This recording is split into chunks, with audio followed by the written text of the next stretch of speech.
Iniciar a gravação? Sim, né? Tá. Foi, estou iniciando. Uhum.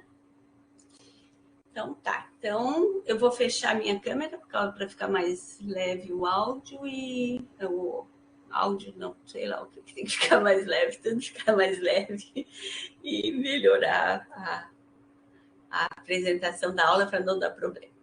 Então, gente, nós vamos falar de insuficiência cardíaca, tá? Então, a insuficiência cardíaca é a doença cardiovascular que mais que mais leva à internação, tá? E é uma que tira muito a qualidade de vida das pessoas. Está gravando, já estamos gravando, tá? Bom vocês lembrarem, porque eu sempre esqueço de gravar. Então, gente, ontem à noite eu fui eu sempre gosto nessa aula de ir no site do IBGE e a projeção da população do Brasil e das unidades da federação, né? Em 7 de março, ontem à noite eu fui ver quanto que estava a projeção da nossa população, de 214.320.547 brasileiros, né? Vamos dizer assim, não só brasileiros, vamos dizer brasileiro naturalizado, a população que vive no Brasil, vamos dizer assim. Em Santa Catarina, são 7.394.617 pessoas. Então, para trazer uma ideia de como a doença ela comete muitas pessoas, né? Aproximadamente, segundo o estudo BRIT, que foi realizado em 2015 pela Sociedade Brasileira de Cardiologia, aproximadamente 50 mil pessoas morrem todo ano no Brasil por complicações cardíacas, tá? E dentre essas complicações cardíacas, né, a gente tem a mortalidade por doença arterial coronariana, que a gente viu um infarto, e também tem bastante mortalidade, principalmente em idosos, pela insuficiência cardíaca, né? Então, e se estima que 100 mil novos casos de doença, de insuficiência cardíaca sejam diagnosticados a cada ano no Brasil. Então, é bastante significativo.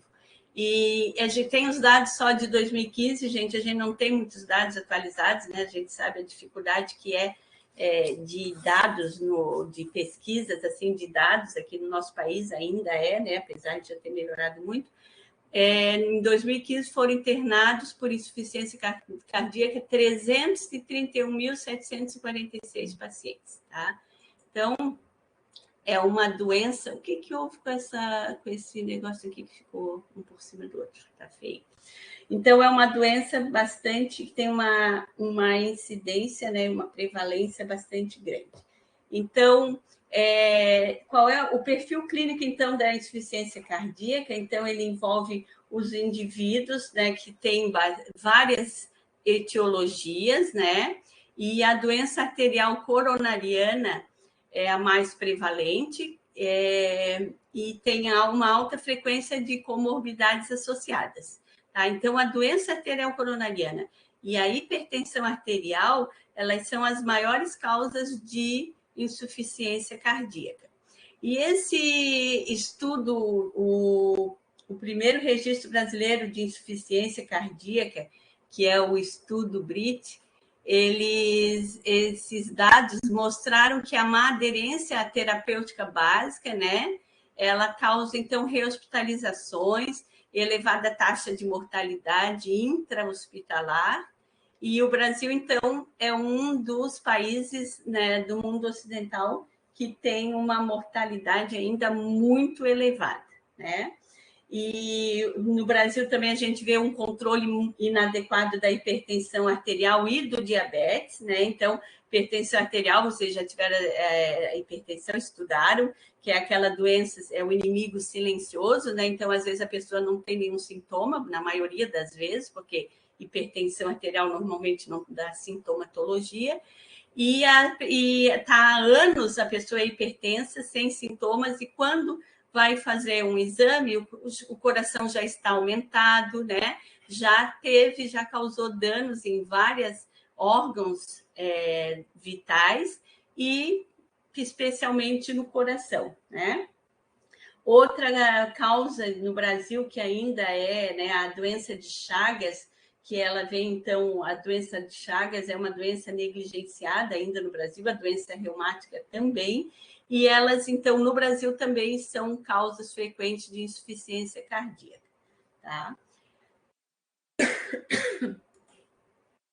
E aí, então,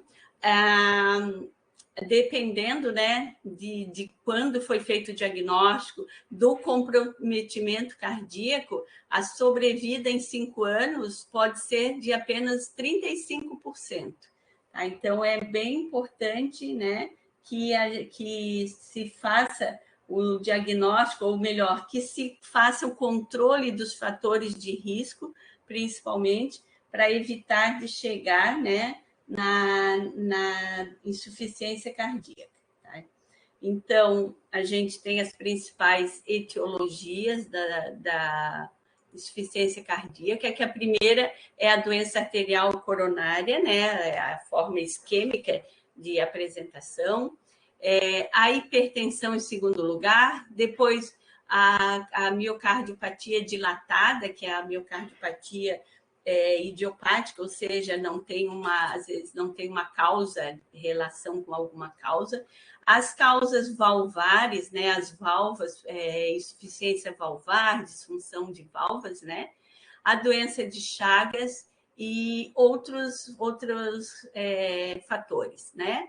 Outras causas de insuficiência cardíaca, a miocardite, né?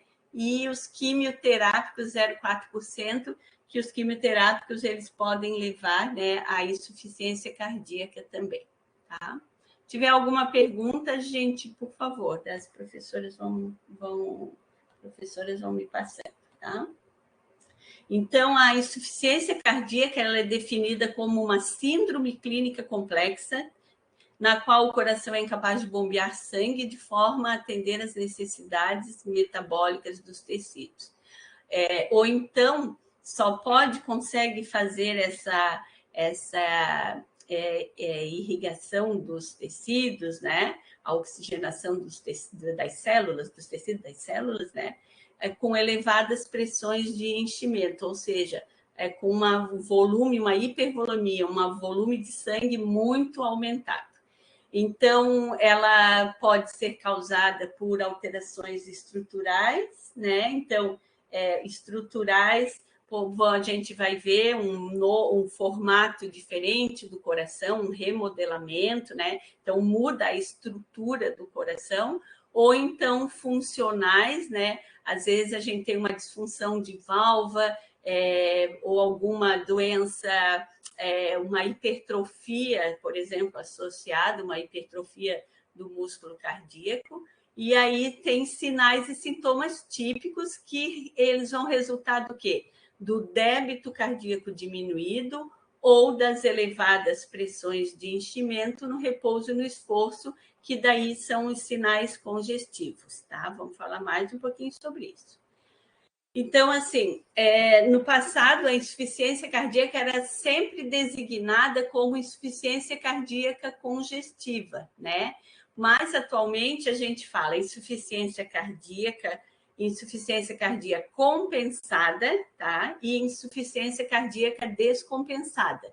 Por quê? Porque, às vezes, você tem sinais de má perfusão tecidual, que é sinais de baixo débito. E em outras situações, a gente tem sobrecarga hídrica, né? Então, congestão sistêmica, que aí, essa sim, ela caracteriza uma insuficiência cardíaca congestiva. Mas isso, gente, é só atualização de nomenclatura que eu trago. Vocês vão ver em vários livros ainda insuficiência cardíaca congestiva como título, mas não é o título mais adequado, tá? Então, é uma condição, então, progressiva, permanente, né? Que necessita de muita educação em saúde, de muita intervenção do enfermeiro, da enfermeira. É uma doença que vocês, quem teve oportunidade de ler a diretriz, né, aquelas páginas que foram recomendadas, o quanto é importante assim, o papel do profissional da saúde, principalmente o enfermeiro, que é um âncora nessa educação em saúde, né? Então, ela é necessária mudança no estilo de vida, o uso adequado dos medicamentos para que se mantenha essa insuficiência cardíaca compensada. Mas o que a gente vê é o contrário, é muitas pessoas com insuficiência cardíaca descompensada, por isso a alta taxa de internação hospitalar, tá? Gente, qualquer coisa que vocês queiram falar ou colocar algum exemplo, alguma coisa que conhece alguém, ou, né? Podem colocar, professoras também, por favor. E aí a gente tem a classificação, né? Que ela pode ser insuficiência cardíaca crônica, que ela vai refletir o quê? Aquela progressão e persistência da doença.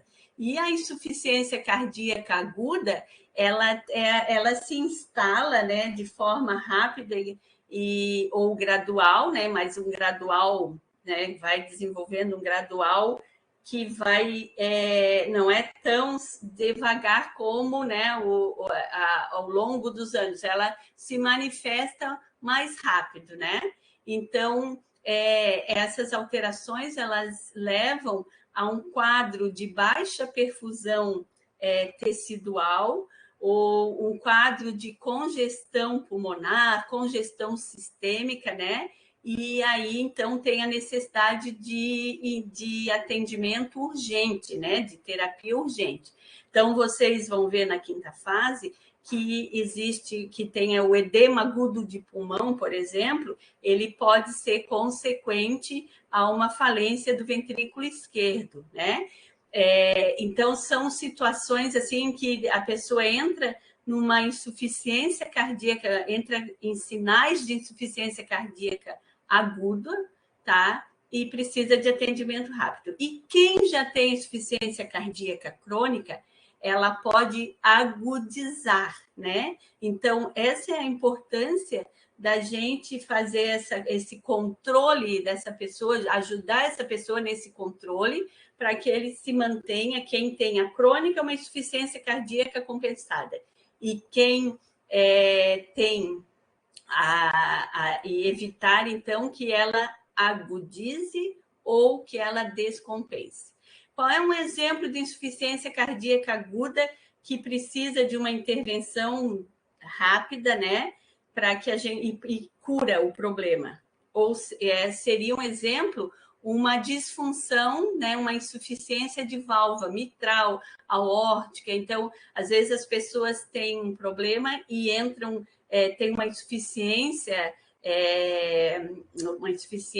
de válvula, né, de função, e aí elas descompensam, tem um edema agudo, internam, compensam esse edema agudo, e aí essa pessoa é preparada para uma cirurgia de troca de válvula, né? Então, vai trocar... Válvula é o nome correto, né, gente? Vocês viram na anatomia, né? Que a válvula tem válvula. Mas no dia a dia a gente acaba falando válvula. Mas na aula, como é a aula, tem que ser o termo correto, né?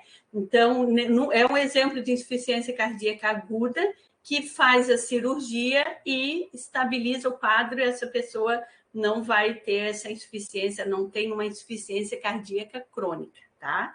Então, a gente tem insuficiência cardíaca crônica que agudiza e insuficiência cardíaca aguda que, se tratada, dependendo da causa, ela pode ser resolvida e a pessoa não fica com a insuficiência cardíaca crônica. Deu para entender? Tá ok, gente?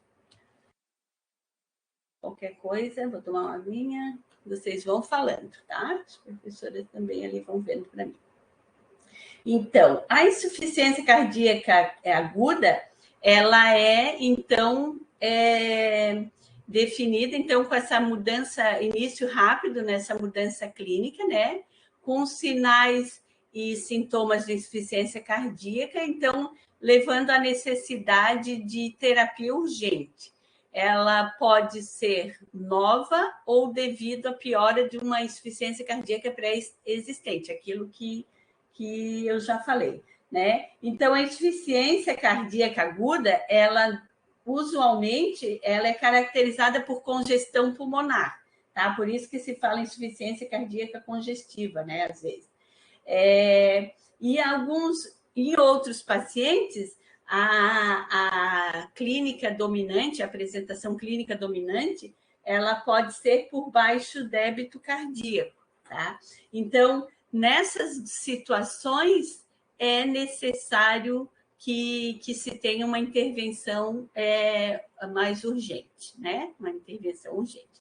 Então, as causas cardiovasculares e não cardiovasculares podem precipitar essa insuficiência cardíaca aguda. Aumento da pós-carga devido à hipertensão pulmonar ou sistêmica, aumento da pré-carga por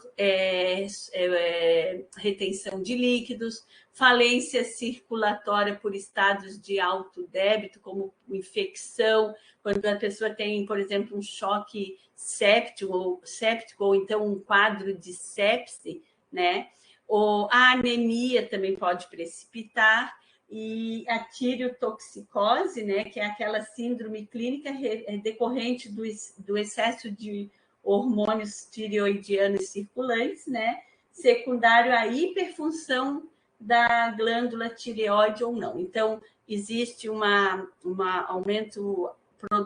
produção aumentada, né, do hormônio tireoidiano, que pode lhe precipitar também uma insuficiência cardíaca aguda. Então, gente, assim, entre os determinantes do débito cardíaco, né? Vocês viram, não sei se vocês viram os vídeos, né? Ou se não viram, depois podem ver, né? Então, a pressão arterial, ela é resultado do débito cardíaco pela resistência vascular sistêmica. Então, o débito cardíaco, né? É o volume de sangue, né, que é injetado pelo coração, volume sistólico de sangue que é injetado pelo coração a cada batimento, né?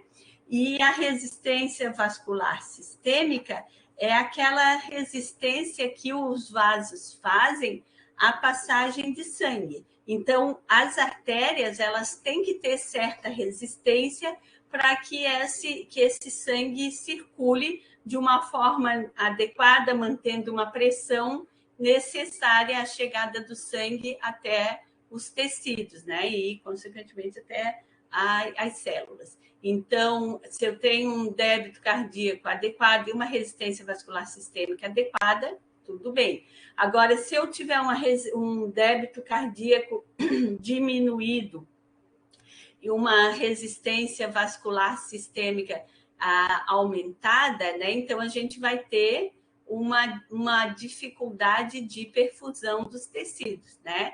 Se eu tenho também, como no choque séptico, que vocês vão estudar os tipos de choque na quinta fase, um choque séptico que a resistência vascular ela vai estar diminuída e o sangue, então, vai ficar mais na periferia, vamos dizer assim, do corpo, tá? Então, a pressão sempre vai depender da quantidade de sangue e da resistência dos vasos à passagem do sangue. E o débito cardíaco, ele é o resultado do volume sistólico, né, que é a quantidade de sangue que é injetado pelo coração a cada batimento, né? Pela frequência cardíaca. Então, a frequência cardíaca, então, ela vai determinar o débito cardíaco, né? Então, quando a gente, por exemplo, tem na insuficiência cardíaca, uma coisa bem importante, né?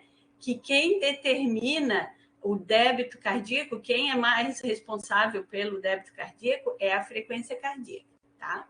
Então, o volume sistólico, né? Ele vai depender da pré-carga e da pós-carga e da contratividade cardíaca. Então, a pré-carga é aquele grau de distensão das fibras do miocárdio antes da sístole ventricular.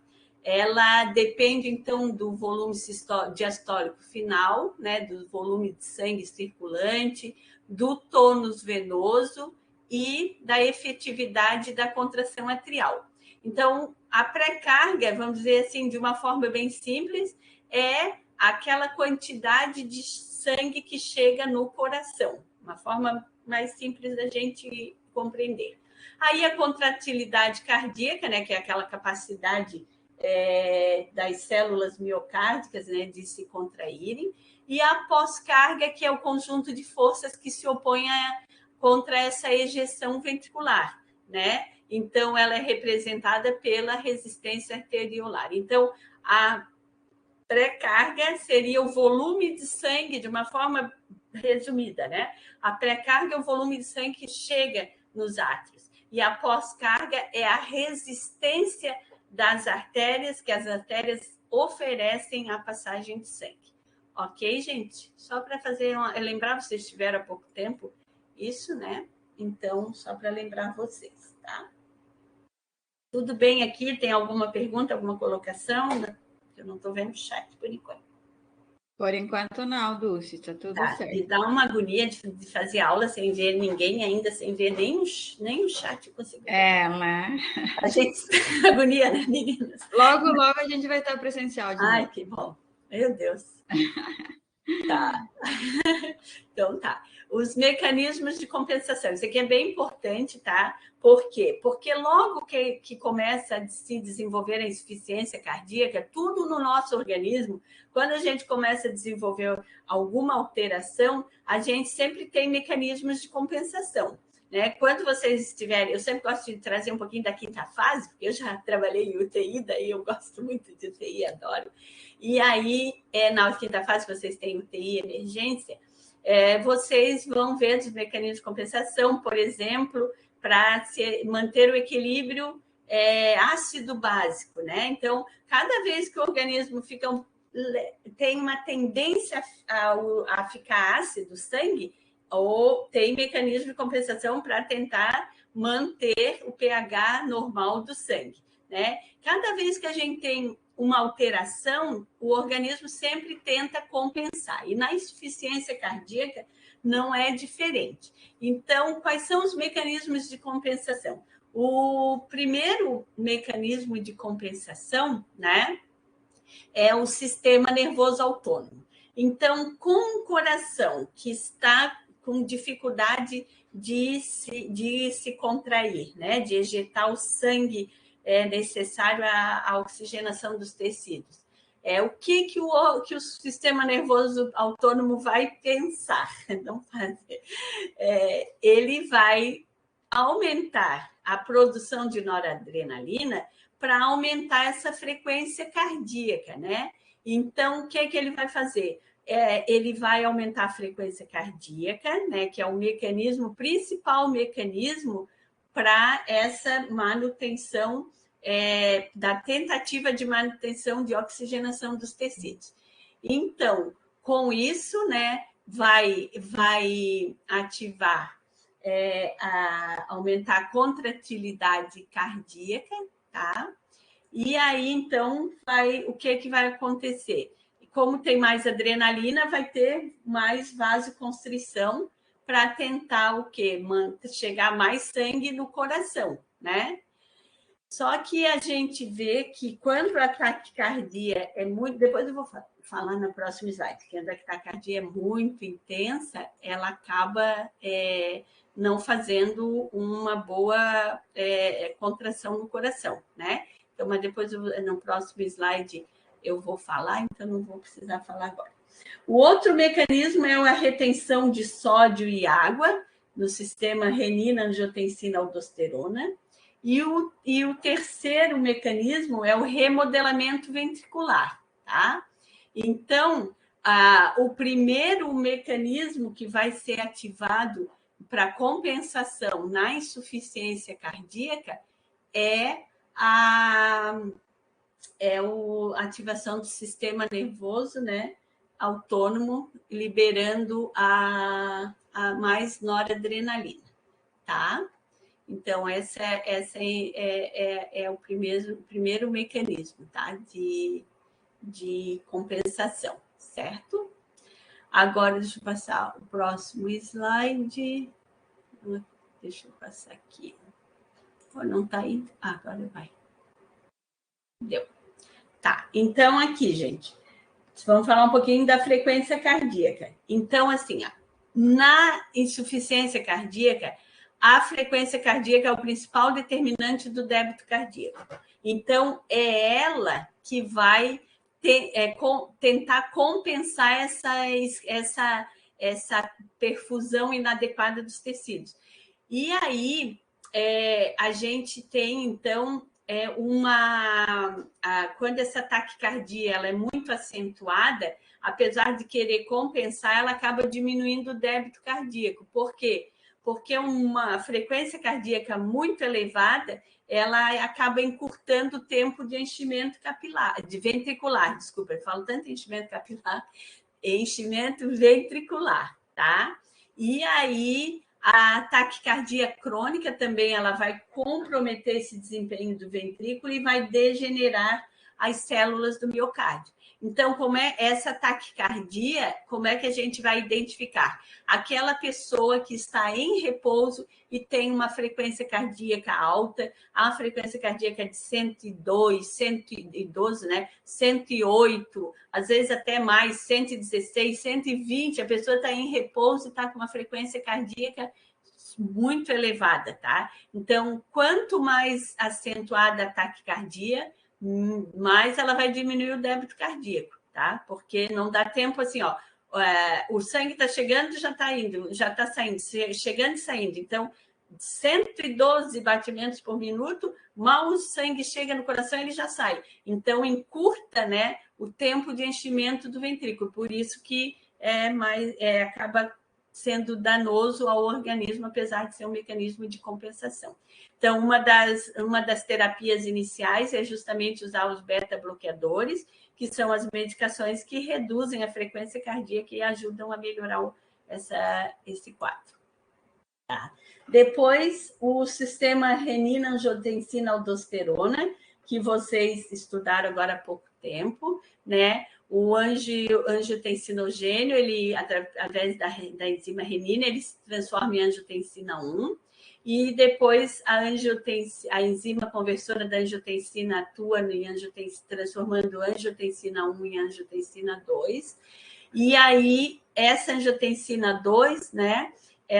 Quando ela retém muito, aumenta a aldosterona e aí retém sódio e água, né? E acaba excretando mais potássio. E isso vai induzir a fibrose do miocárdio. Então, a uma frequência elevada, né? A retenção de sódio e água, né? E a liberação de potássio, ela acaba induzindo a fibrose miocárdica. E também causa vasoconstrição.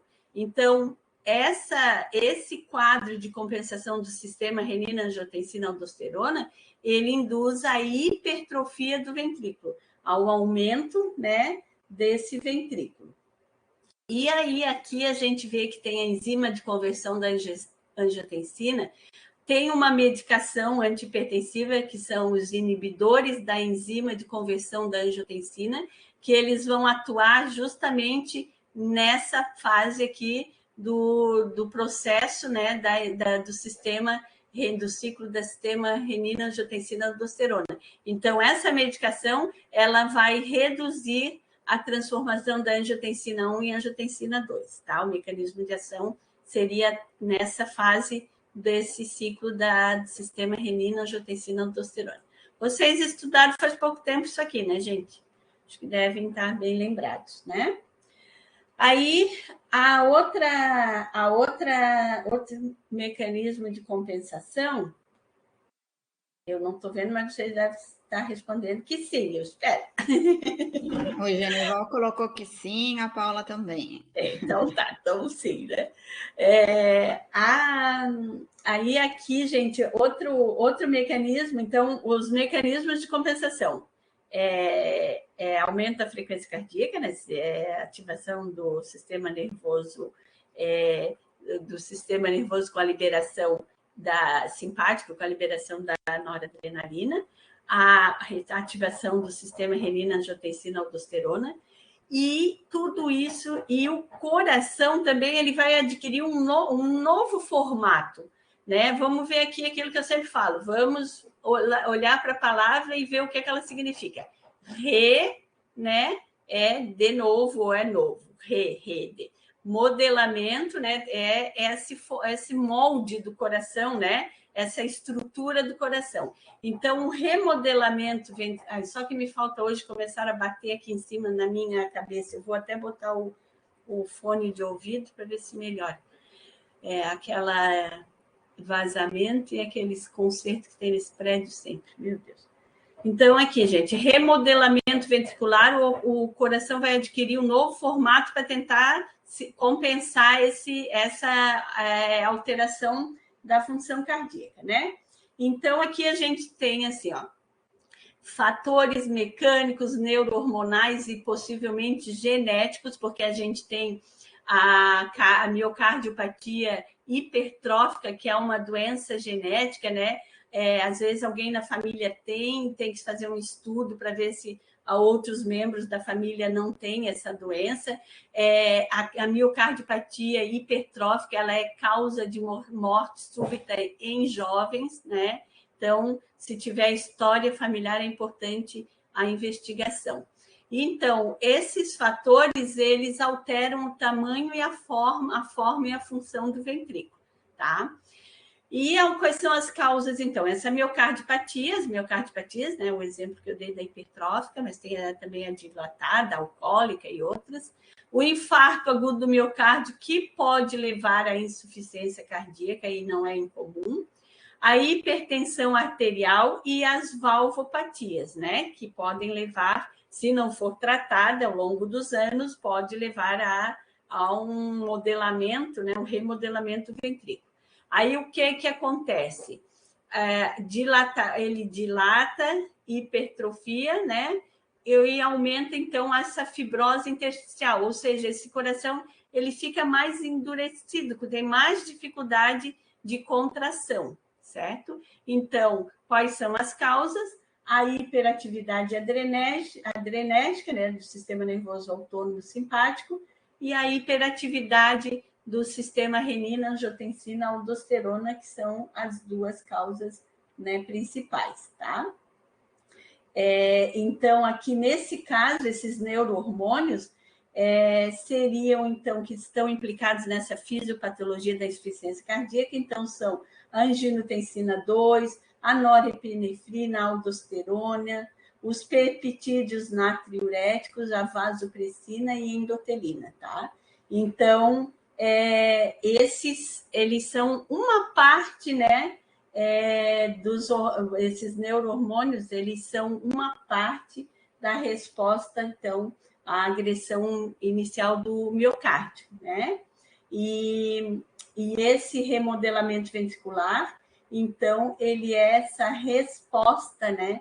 Essa alteração estrutural, e acaba tendo a alteração também funcional do coração, e que vai, então, levar à hipertrofia, perda das células dos miócitos, né?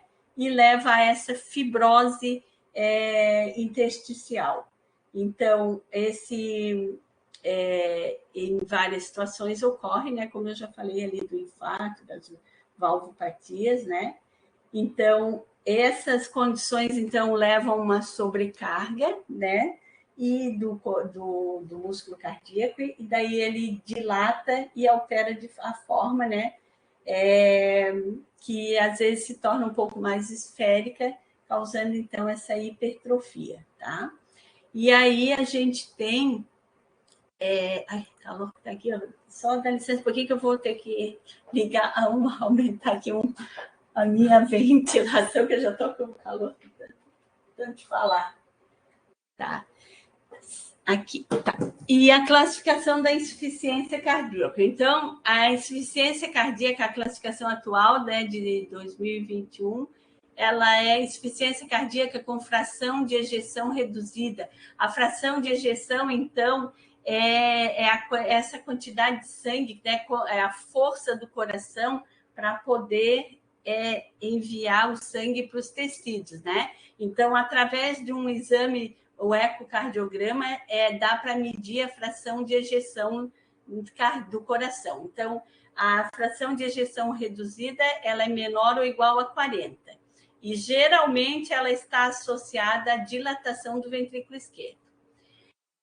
Tem depois a insuficiência cardíaca com fração de ejeção intermediária, que é de 41% a 49%, e a insuficiência cardíaca com fração de ejeção preservada, que ela é maior ou igual a 50%, tá? Então, nesse caso, né, quando tem a hipertrofia, né, e que vai levar a fração de ejeção reduzida, é porque a complacência, né, complacência do coração, né, que é essa capacidade de se adaptar a um volume, a uma pressão, então ela está relacionada à capacidade de flexibilidade de distensão, né? Então, essa complacência do coração, ela vai estar comprometida, ela vai estar diminuída, tá?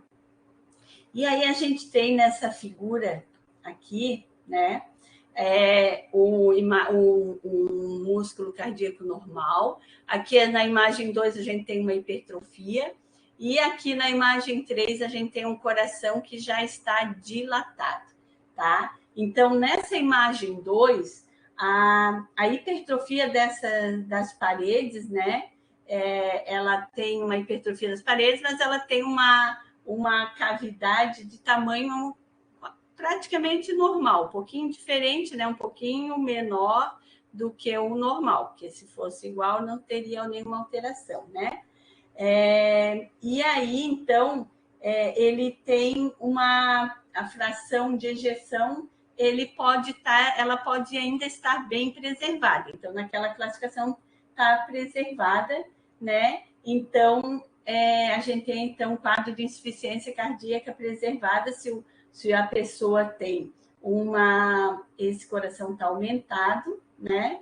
Mas ele consegue ainda manter uma fração de ejeção cardíaca, né? Ainda dentro de um padrão de normalidade. É comum esse tipo de insuficiência cardíaca em idosos, né? Mulheres idosas, hipertensas, é comum. E essa imagem 3 aqui, que é a insuficiência cardíaca com coração dilatado, né? Ele tem a espessura da parede até normal ou um pouco diminuída, né? Em comparação com esse, mas ela está diminuída, a espessura, né? E tendo, assim, sinais, sintomas de bem clássicos ou bem específicos de insuficiência cardíaca, nesse caso aqui, a fração de ejeção ela vai estar reduzida, né? Então, nesse caso aqui, é uma insuficiência cardíaca que a tendência é estar com a fração de ejeção reduzida. Então, é um coração aumentado, que no raio-x de tórax, a área cardíaca, nesse caso aqui, vai estar bem aumentada, tá? Aí, as causas da insuficiência cardíaca. Então, primeiro, né, a doença arterial coronariana, depois a hipertensão e as cardiomiopatias, né, aquilo que eu já tinha falado, a dilatada, a hipertrófica, a miocardiopatia alcoólica, o diabetes, as quimioterápicos, as miocardites virais, né, desordens metabólicas, hipertireoidismo, envelhecimento.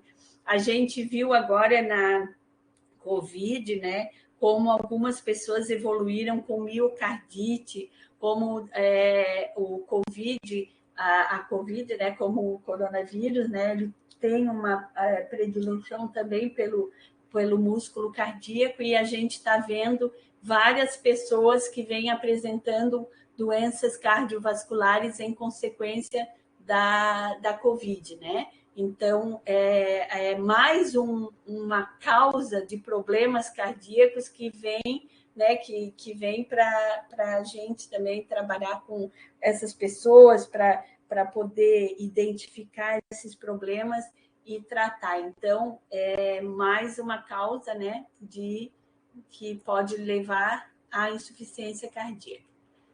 Aqui é a doença valvar, doenças pericárdicas, né? Então, a pericardite constritiva, né? Então, o pericárdio, a membrana que envolve o coração, ela está nessa pericardite constritiva, ela está endurecida, né? E aí dificulta o relaxamento do ventrículo. As taquiarritmias incessantes, um exemplo, né? As taquicardiomiopatia, como a fibrilação atrial, atrial permanente ou crônica, né? Que nesse caso as pessoas precisam tomar anticoagulante para evitar a formação de trombos, que é uma das causas, né? Principalmente de AVC, AVC isquêmico, né? Os estados de alto débito, como eu já falei, que é o hipertireoidismo. Né? A classificação da New York Heart Association, né? Que é essa classificação baseada nos sintomas, né? Então, ela proporciona um meio simples de classificação da insuficiência cardíaca, né? E aí ela categoriza as pessoas que têm insuficiência cardíaca em 4 categorias, né? Que está relacionada à limitação da atividade de física, né? E principalmente assim, às vezes, e até leves sintomas nas atividades rotineiras. Então, a classe 1, a ausência de sintomas, como dispneia, durante a atividade cotidiana. A limitação para esforço é semelhante à esperada a indivíduos normais. A classe 2, sintomas desencadeados por atividades cotidianas. Classe 3, sintomas desencadeados por atividades menos intensas que as cotidianas ou aos pequenos esforços. E a classe 4, a pessoa tem sintomas já em repouso, né? Bastante complicado, então. Nesse caso, 4.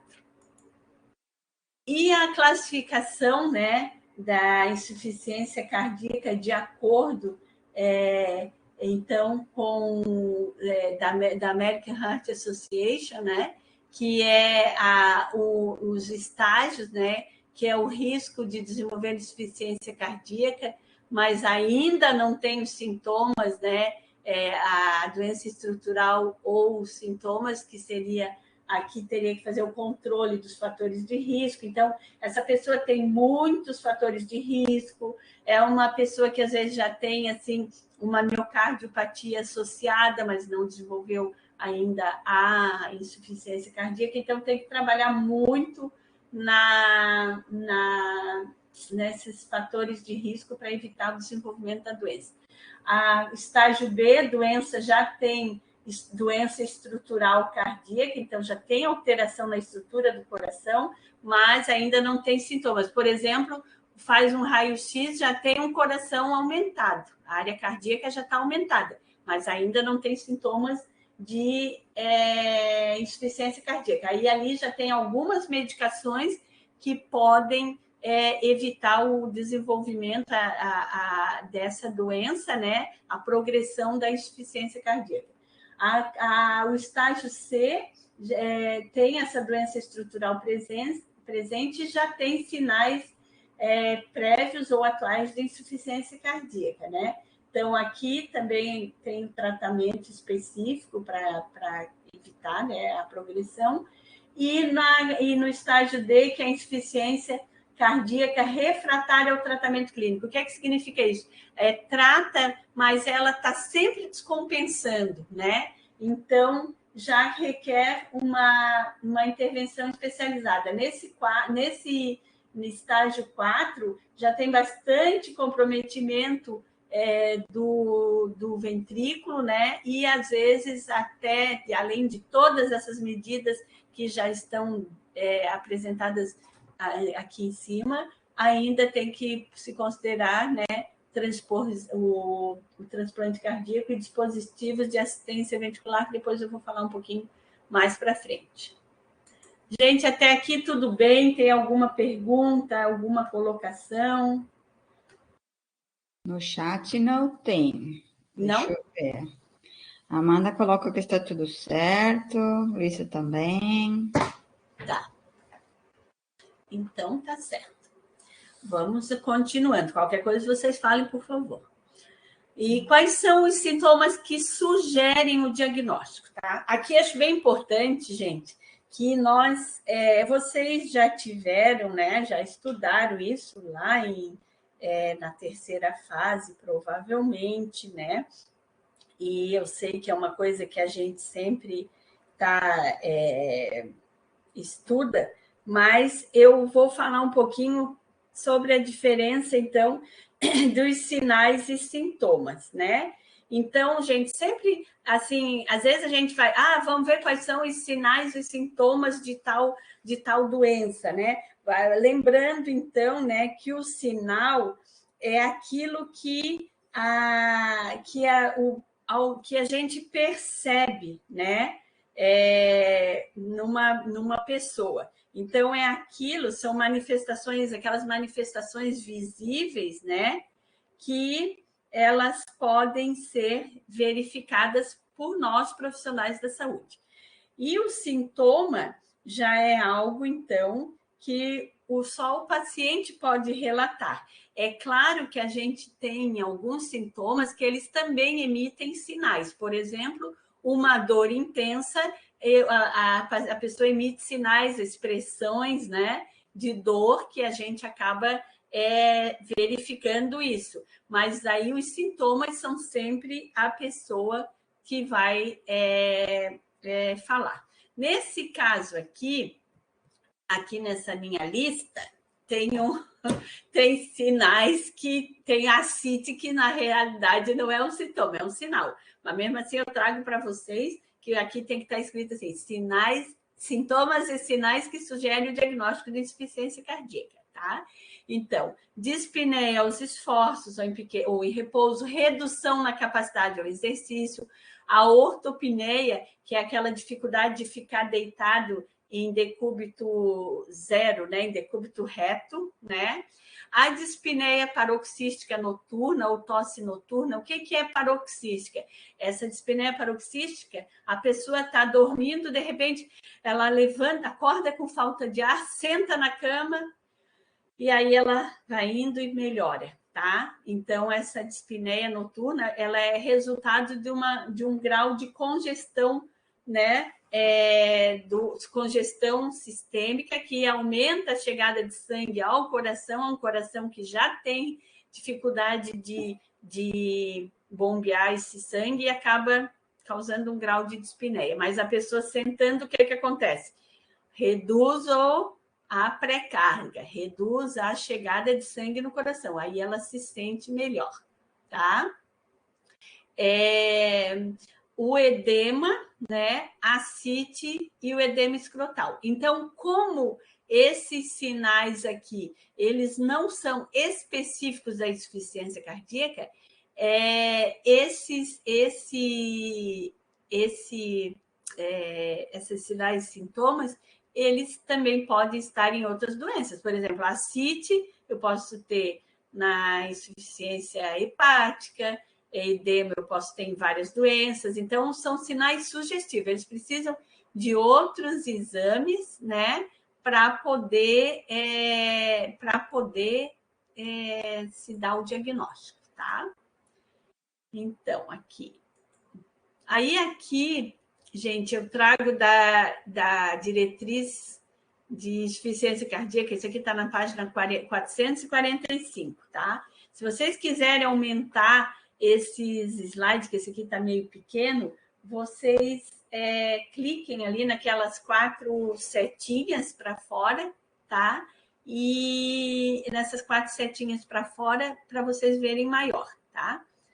Então, aí a gente tem os sinais e sintomas de insuficiência cardíaca. Então, quais são os sintomas típicos? Falta de ar, dispneia, ortopneia, dispneia paroxística noturna, fadiga, cansaço e intolerância ao exercício. Então, eles são típicos, tá?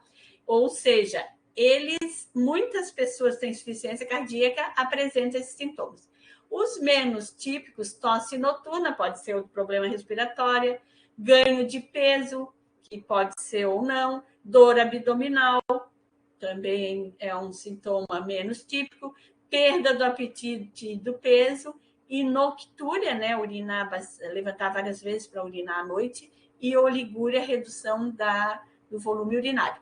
Então, esses sinais até intolerância ao exercício são típicos, e esses de baixo são menos típicos.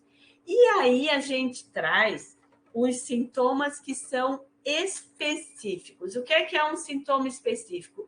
É aquele que ele está extremamente relacionado com a doença. É uma especificidade daquela doença. Então, as pessoas que têm pressão venosa jugular elevada, refluxo hepatojugular é um teste que a gente faz palpando o fígado, aumenta distende mais a jugular.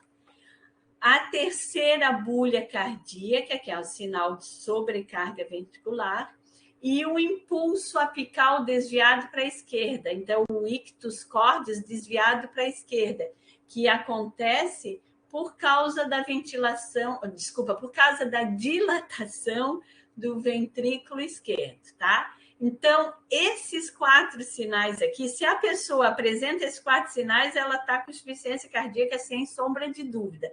Então, são específicos da doença insuficiência cardíaca.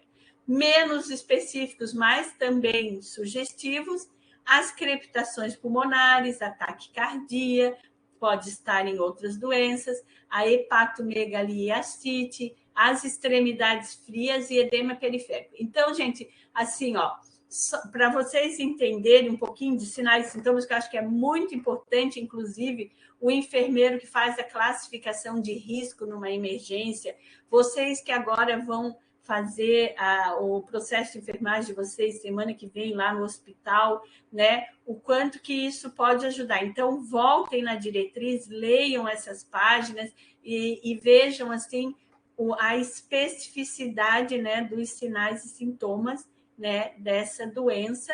E os outros, então, aqueles sintomas típicos são aqueles que têm uma grande chance de estar presentes.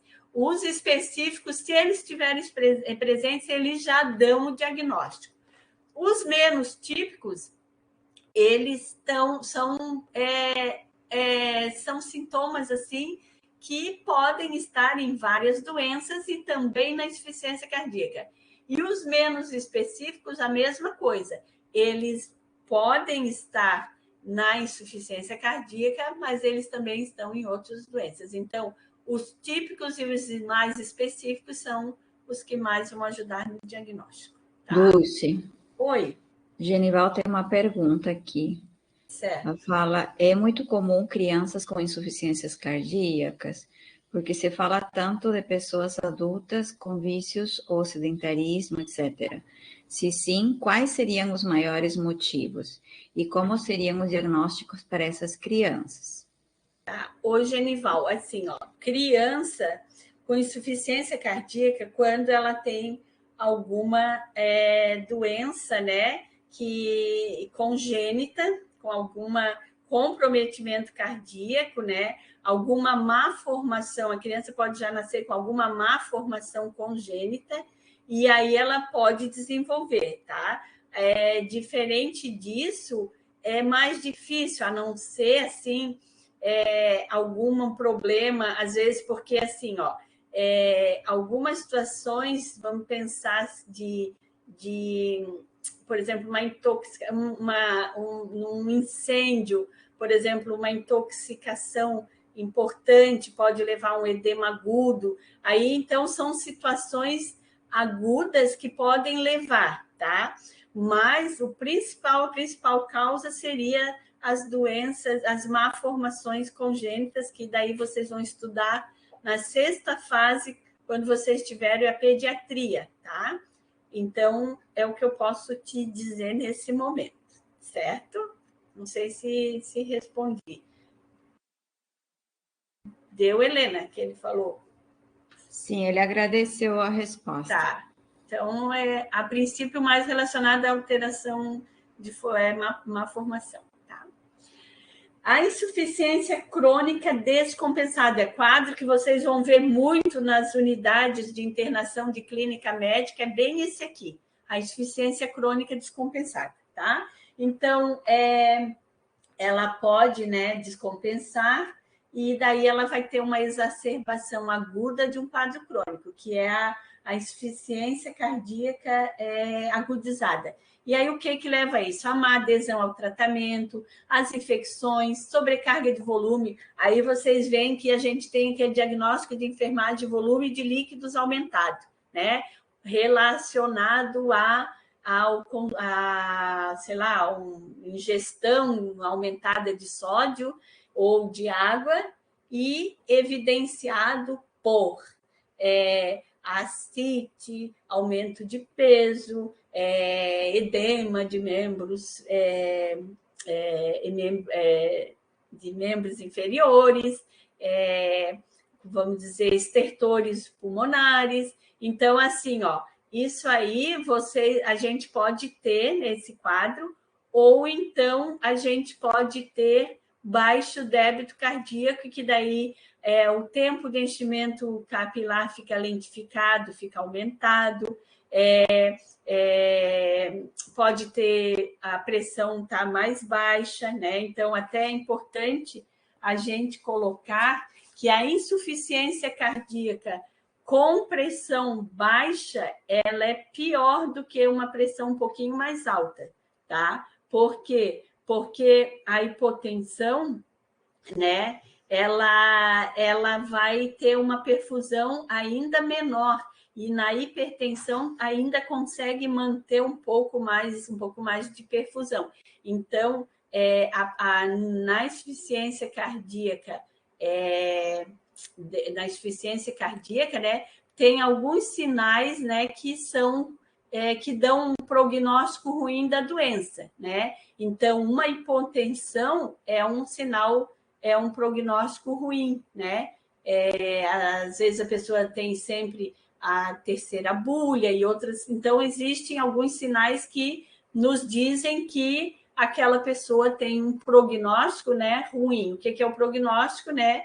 É aquilo que a gente prevê, né, lá na frente, daqui a um tempo, o que pode acontecer, tá? Então, isso é importante colocar também, que a pressão, que a hipotensão é pior do que a hipertensão, tá?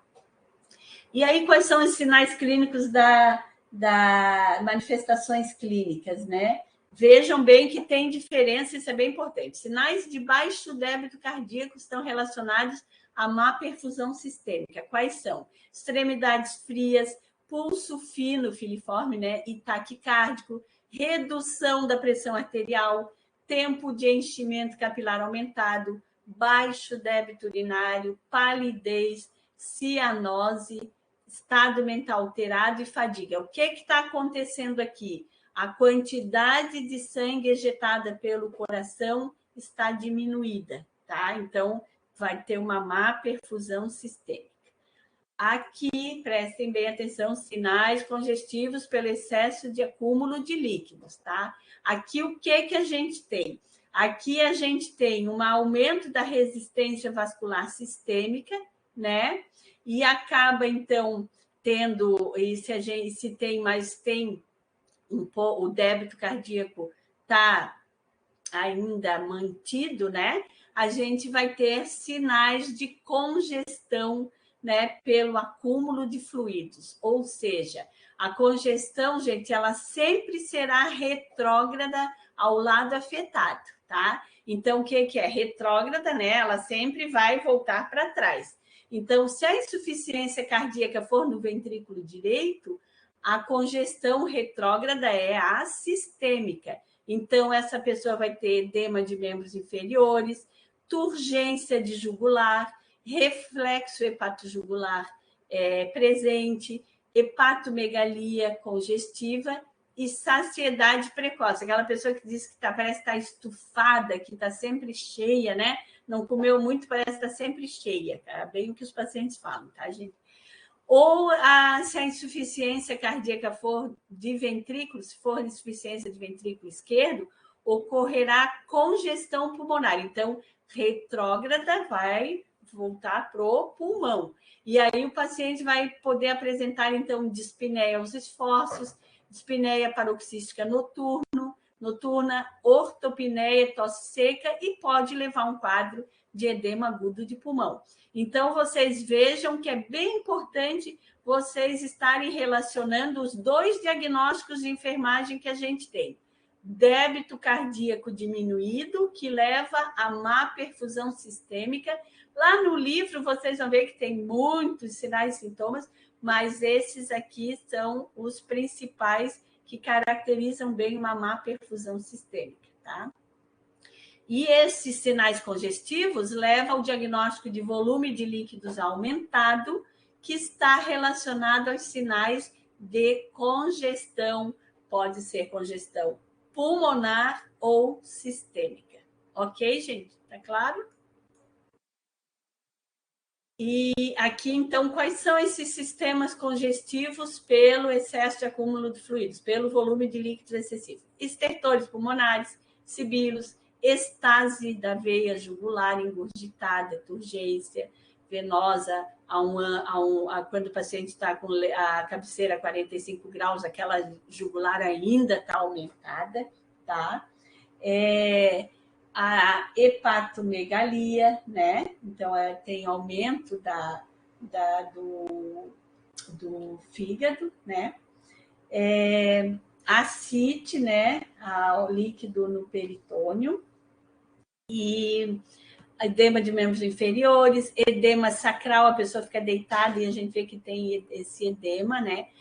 Pode ter derrame pleural quando tem congestão pulmonar e edema de interstício pulmonar. Na avaliação clínica da insuficiência cardíaca descompensada, a gente usa o modelo clínico hemodinâmico. Então, esse modelo, a gente tem sinais de congestão, que seria dispneia de esforço, tosse ou dispneia noturna, repetindo aqueles sinais, para vocês pegarem bem.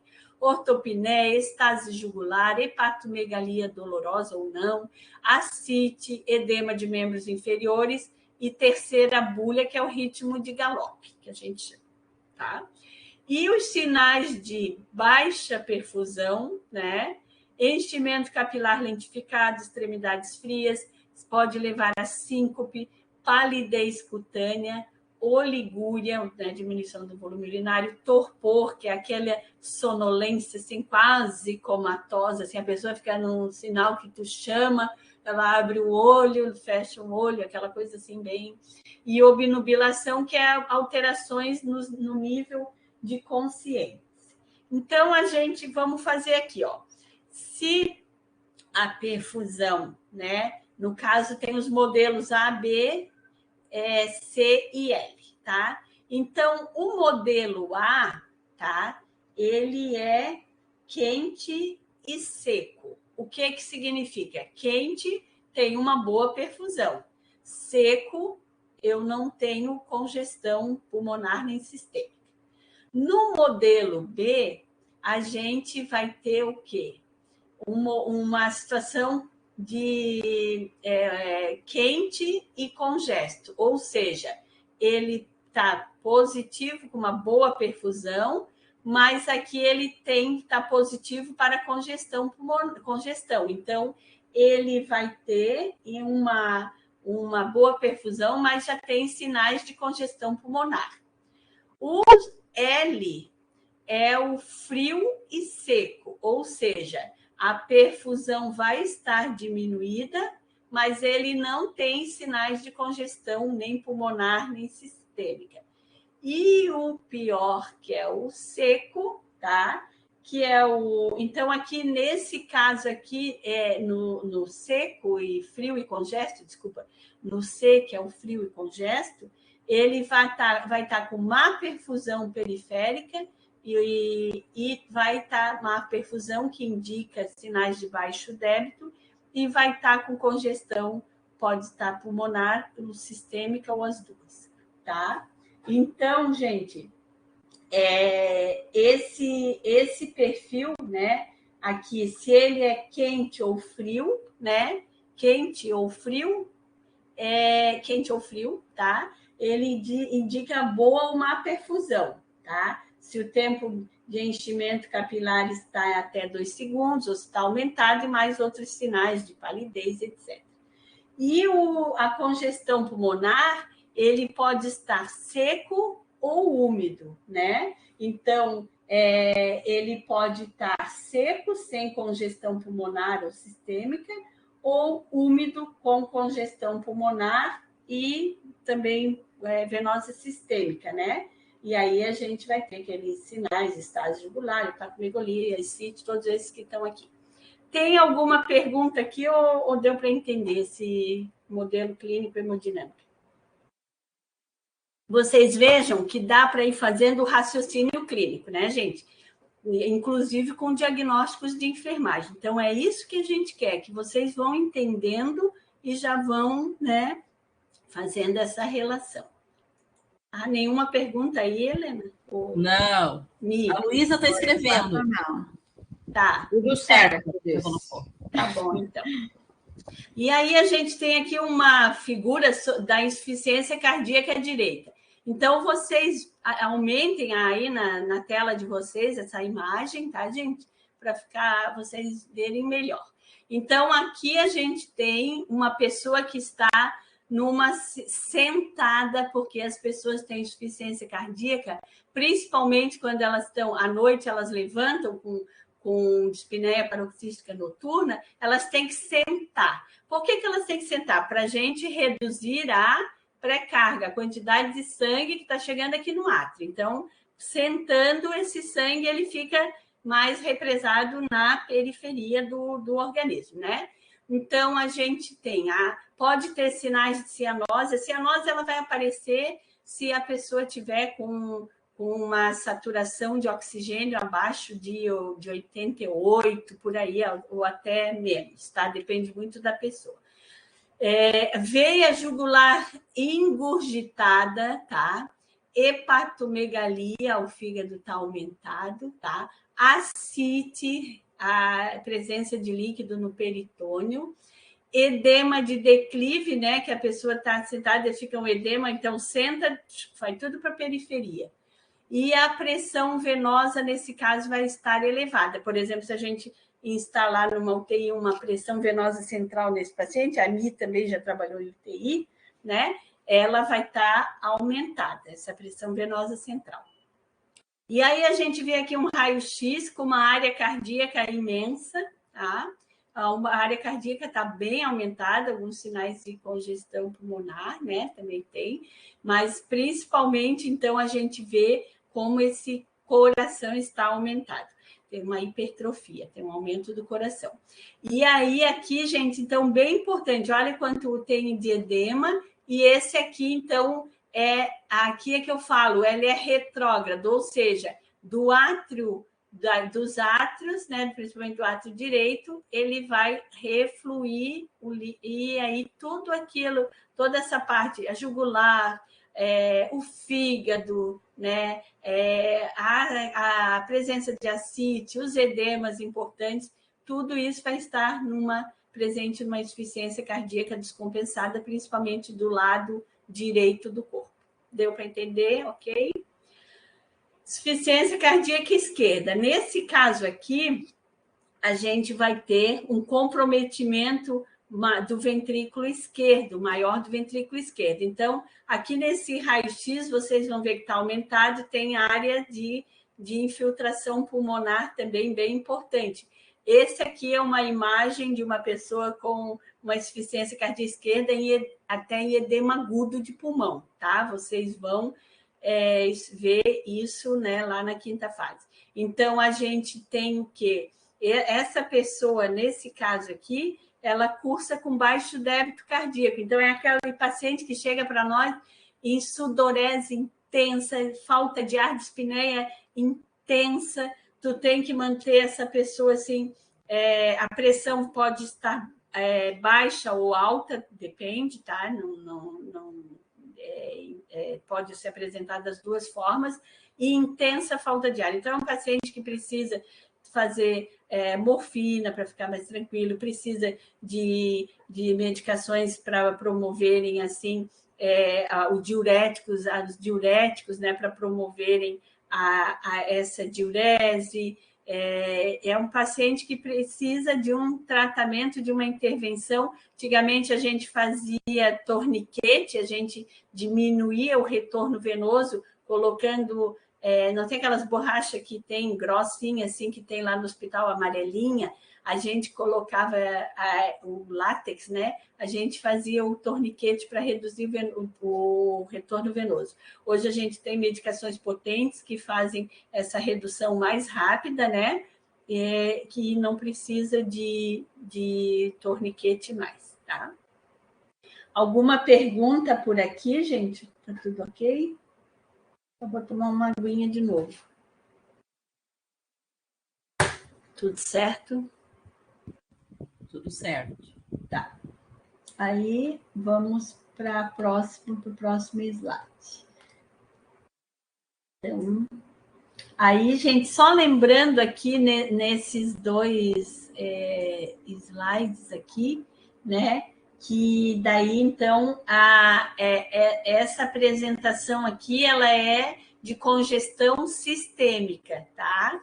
E essa apresentação do ventrículo, de comprometimento ventrículo esquerdo, ela é uma apresentação de congestão pulmonar, tá?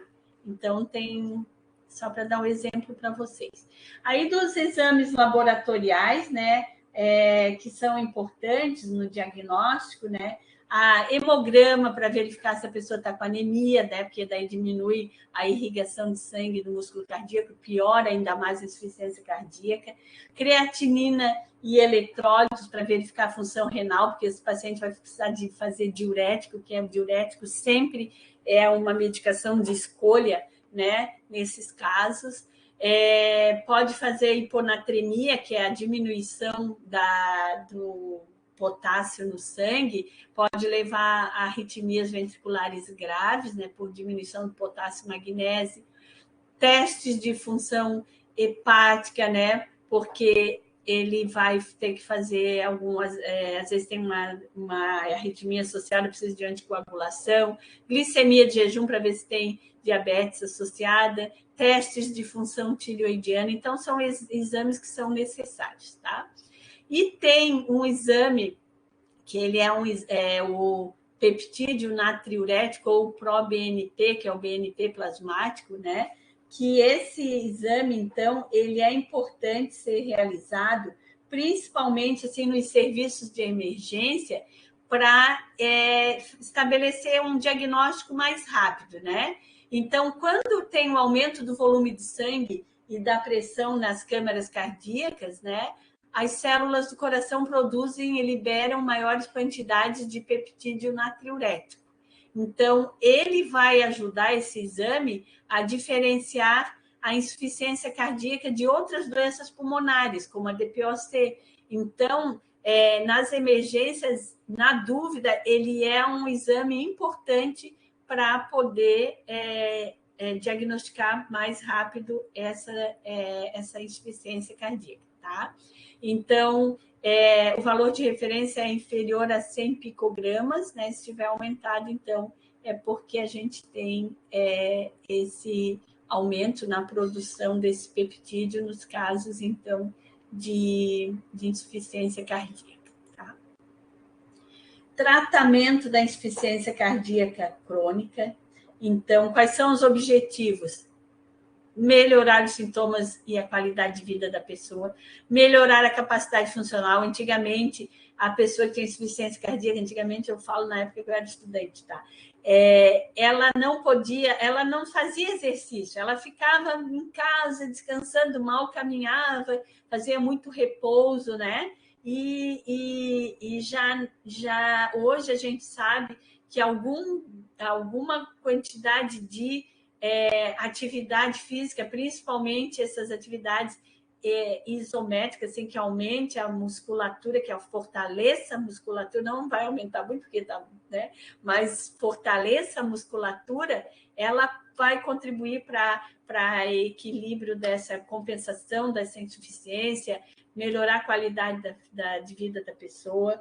Também é o objetivo do tratamento reduzir a hospitalização, a mortalidade e promover o remodelamento reverso com o uso de medicações. Então, hoje a gente tem medicações que podem melhorar um pouco esse remodelamento do coração, não vai transformar totalmente, mas se for numa fase inicial que está começando a mudar essa estrutura do coração, né, a terapia ela pode promover o retorno da forma e tamanho ventricular para mais próximo do normal, se for no início, principalmente. Então, tem sido assim um objetivo terapêutico na síndrome da insuficiência cardíaca, né? Então, tem alguns estudos que são realizados, ensaios clínicos, que têm demonstrado os benefícios daqueles inibidores da enzima conversiva de angiotensina, que vai atuar lá no sistema renina-angiotensina-aldosterona, evitando a transformação da angiotensina 1 em angiotensina 2, né? E eles podem, os beta-bloqueadores que reduzem a frequência cardíaca, então são medicações que atuam justamente nos mecanismos de compensação, aqueles lá de estímulo do sistema nervoso autônomo, aumentando a frequência cardíaca, o beta-bloqueador vai diminuir. Medicações que atuam no sistema renina-angiotensina-aldosterona, procurando diminuir a fibrose, né, do músculo cardíaco, tá? E também tem, assim, tem outros medicamentos, né, que também vão ajudar para que se tenha que se busque, né, esse remodelamento reverso, que a gente chama. Também tem a terapia de ressincronização cardíaca, e depois falar um pouquinho, que é os marca-passos, né? Então, essas possibilidades existem, tá? Aí, as medidas gerais, controlar a retenção de sódio e água, restrição moderada de sal, 3 gramas, mais ou menos 3 gramas por dia, não adicionar sal aos alimentos, evitar comidas salgadas e controlar o peso diariamente, tá? Porque quando a pessoa está retendo líquido, ela vai aumentando esse peso, é importante que ela esteja atenta. Melhorar o condicionamento físico, a capacidade, então, a capacidade funcional, né, gente, é bem importante também. Hoje tem sido muito, muito preconizado isso, exercícios moderados, né, para evitar esse descondicionamento físico. Então, eles estão protocolados há mais de 2 décadas, né, e promove o progressivo aumento da capacidade funcional. Prevenir o remodelamento do ventrículo, controlando a hipertensão, né, que daí reduz em 30% a 50% o desenvolvimento da insuficiência cardíaca, e especial atenção aos pacientes que têm diabetes, corrigir os demais fatores de risco, como a abolição do fumo, controle do diabetes, correção das dislipidemias, né, aumento do colesterol, triglicerídeos, manutenção do peso ideal, índice de massa corpórea menor que 25, modificações no estilo de vida, né, com a restrição moderada de sal, controle de fator de risco, manutenção do peso, moderação no uso de álcool, evitar anti-inflamatórios, principalmente os não esteroidais, né, que eles também acabam fazendo lesão, né, acabam comprometendo, né, esse músculo cardíaco, exercícios regulares, vacinação para influenza e pneumococo. E os medicamentos, né, que então, assim, os diuréticos, eles estão indicados para todos os pacientes com insuficiência cardíaca e retenção hídrica. É um medicamento que chegou com congestão pulmonar, já vai usar diurético. O objetivo dele é eliminar sintomas e sinais de retenção hídrica, diminui o volume e a pré-carga, melhorando os sintomas de congestão. O controle diário do peso é o melhor método de ajuste da dose de diurético. Então, em jejum, o paciente se pesa para guiar essa dose de diurético, para guiar o quanto de volume essa pessoa pode consumir através... a soro normalmente se mantém só veia, um mínimo de soro, mas a quantidade de ingestão também de líquidos, né? Os beta-bloqueadores são medicações também muito utilizadas, né?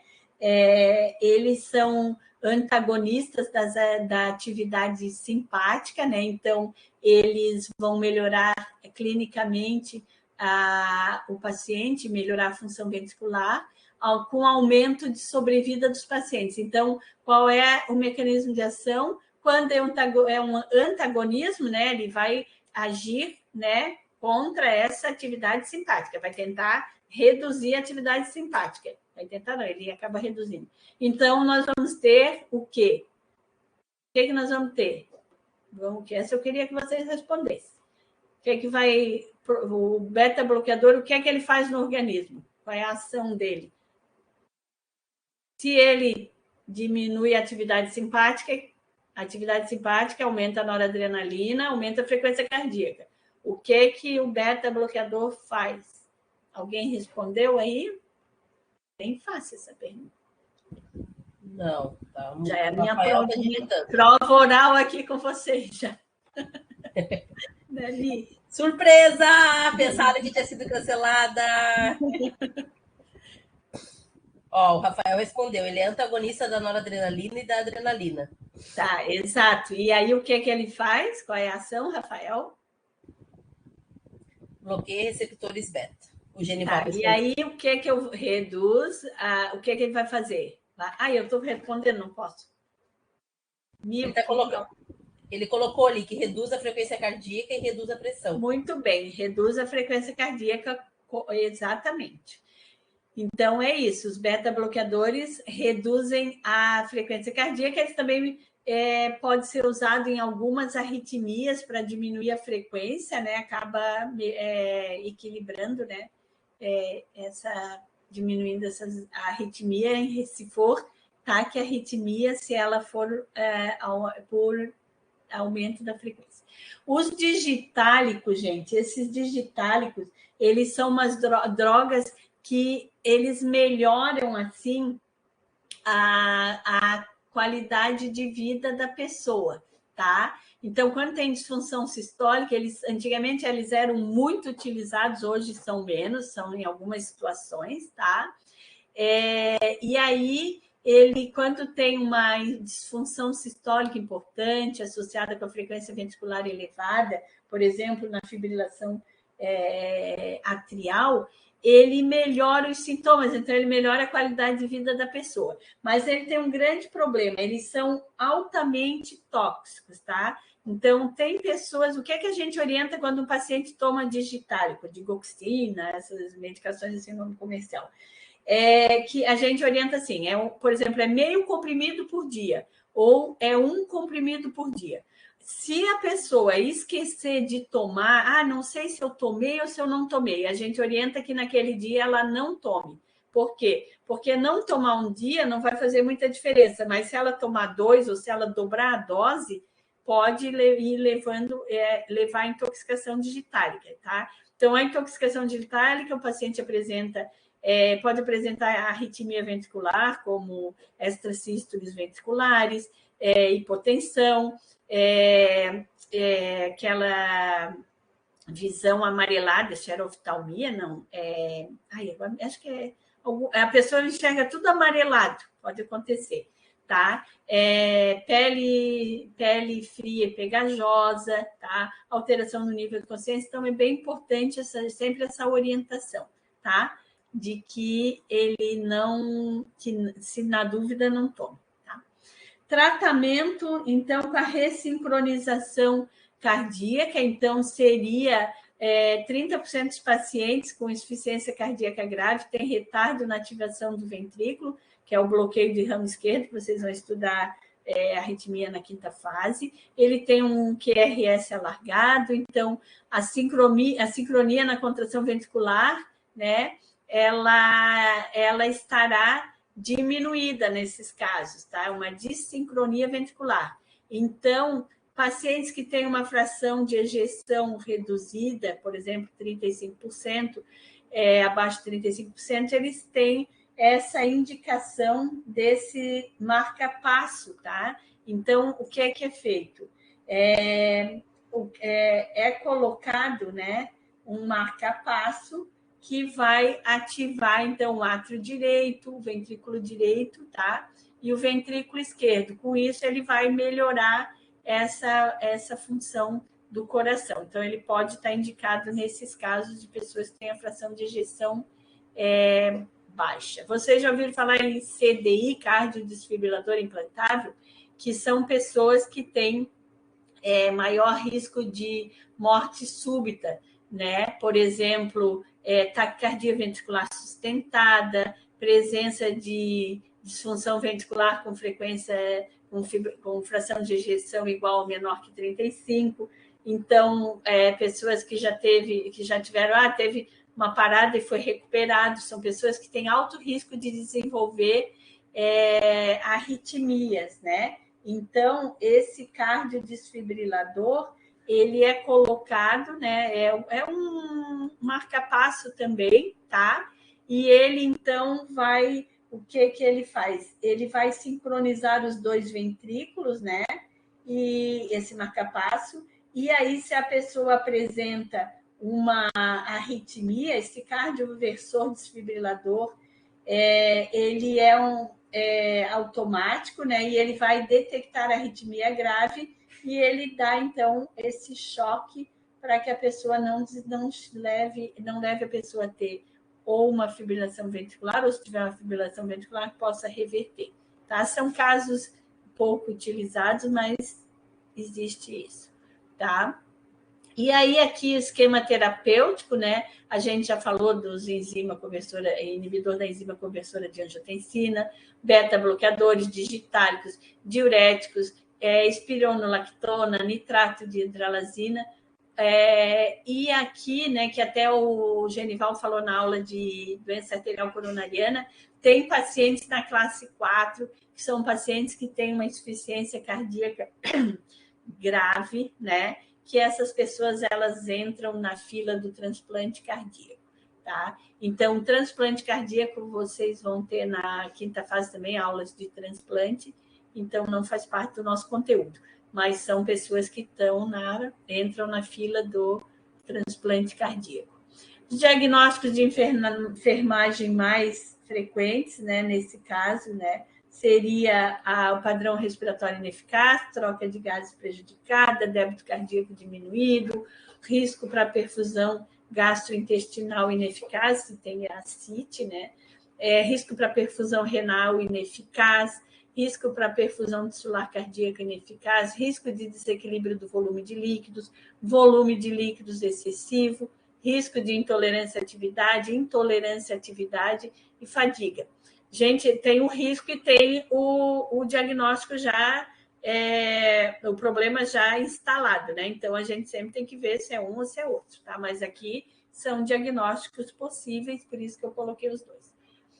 E os objetivos dos cuidados de enfermagem seria a manutenção do débito cardíaco adequado, da oxigenação adequada, restabelecimento e manutenção do equilíbrio hidroeletrolítico, melhora da intolerância à atividade, prevenção de complicações e promover, então, a educação em saúde.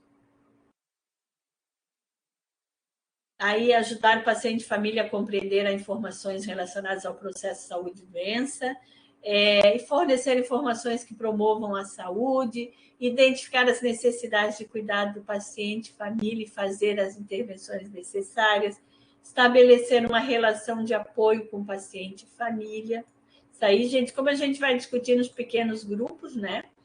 Essas questões. Programas multidisciplinares de cuidados, então, a importância do autocuidado, manutenção do peso, atividade física, cuidados com dieta, uso regular dos medicamentos, monitoração dos sinais e sintomas de descompensação, que seria a piora do cansaço, flutuações de peso, limitação funcional, e a grande importância no tratamento e envolvimento de familiares e cuidadores, porque é uma doença que exige, né, que a família possa estar colaborando com o paciente, né?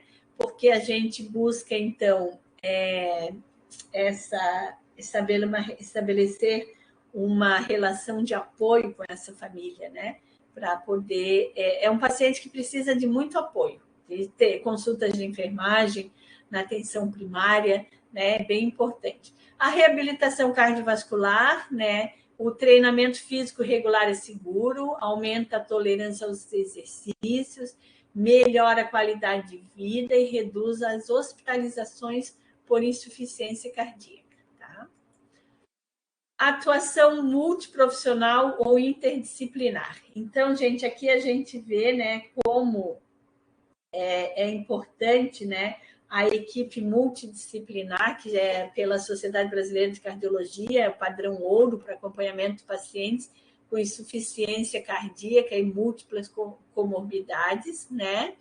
Os profissionais considerados fundamentais na equipe são médicos e enfermeiros, né? Especialistas em insuficiência cardíaca e especialista no sentido de conhecer bem sobre a doença, né? Além do médico comunitário de atenção primária. Então, todos os outros profissionais, eles são importantes, a nutricionista, fisioterapeuta, farmacêutico, educador físico, psicólogo, assistente social, né, são fortemente recomendados para serem agregados à equipe multidisciplinar. Mas uma equipe básica que não pode faltar é o enfermeiro e o médico, tá?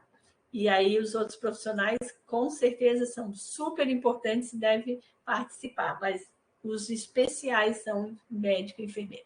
Então, aqui a coordenação de enfermagem Nurse Navigator, que é um termo em inglês para descrever os enfermeiros que ajudam pacientes a desenvolver a autonomia após a alta. Tá? Então, ele é um referencial nessa transição de cuidados, né? Dedicado à assistência solidária individualizada, garante, então, que os pacientes recebam os recursos e cuidados especializados. Ele cria uma ligação entre o atendimento hospitalar e o ambulatorial. É um enfermeiro de ligação, né? Então, programas assistenciais que contam com esse enfermeiro, coordenador, eles têm demonstrado maior adesão a intervenções baseadas em evidências e menos taxas de readmissão e permanência hospitalar. Então, olhem a importância do nosso trabalho.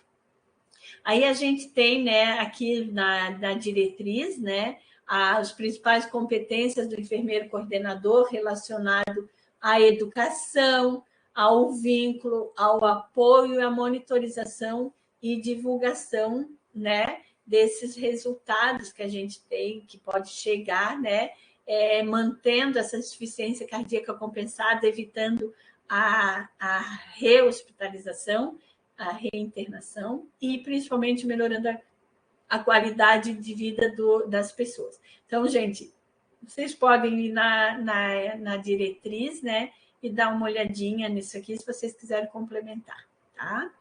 Então, aqui, cardiologista, cirurgião, assistente social, farmacêutico, psicólogo, professor de educação física, nutricionista, e o enfermeiro, que é essa âncora que eu falei no início da aula, né? Um programa de educação paciente-família, precoce detecção de sinais de descompensação, monitoração do balanço hidroeletrolítico e função renal, implementação de condutas e algoritmos e programa de aderência a longo prazo. Então, é muito importante o nosso papel na manutenção da insuficiência cardíaca compensada na melhora da qualidade de vida dessa pessoa, tá? Então, gente, era isso que eu tinha para falar para vocês. Espero que tenha dado para aprender um pouquinho sobre insuficiência cardíaca. E, então, agora, vocês fazem um intervalinho e aí vão nos pequenos grupos, leiam o caso, já pensem respondam aquilo que é pedido, né? Os possíveis diagnósticos, cuidados, para daí, então, às 10h30, vocês entrarem na sala, cada grupo com o seu professor, para fazer, então, essa discussão e ainda fortalecer mais esse conhecimento que vocês estão iniciando a construção dele. Essa aula é só um começo e, ao longo da formação de vocês, vocês podem ir ampliando esse conhecimento, retornem nas indicações de leitura, nos vídeos, para vocês complementarem o conhecimento, ok? Agora eu já estou vendo o chat, já está tudo ok. Alguém tem uma pergunta, quer colocar alguma coisa? Professora, eu tenho uma pergunta mais pessoal, sabe? É porque eu estava olhando assim por alto os possíveis diagnósticos, aí eu queria saber se eu podia usar o do débito cardíaco, porque ele não tem fatores relacionados ainda, ele está a ser desenvolvido.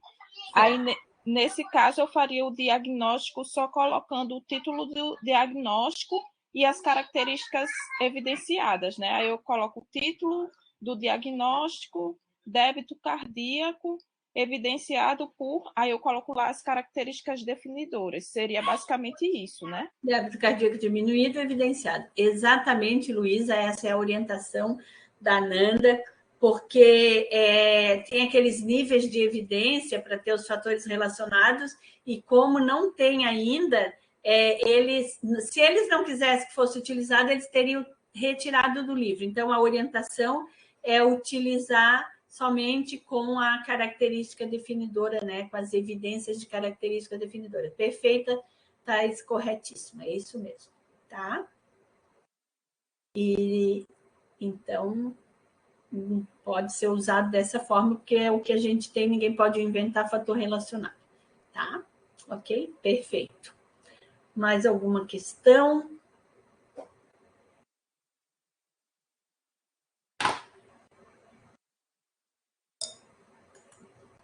Obrigada, Luísa. Tá? Então, gente, agora vocês descansem um pouquinho, né? Relaxem um pouquinho, depois entram reúnam-se no pequeno grupo e depois vocês retornam. Agora às 10h30, né? Ok, 10h30.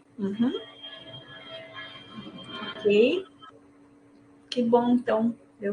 Vou parar a gravação aqui, tá, Dulce? Parar a gravação. Ok, Mimi. Obrigada.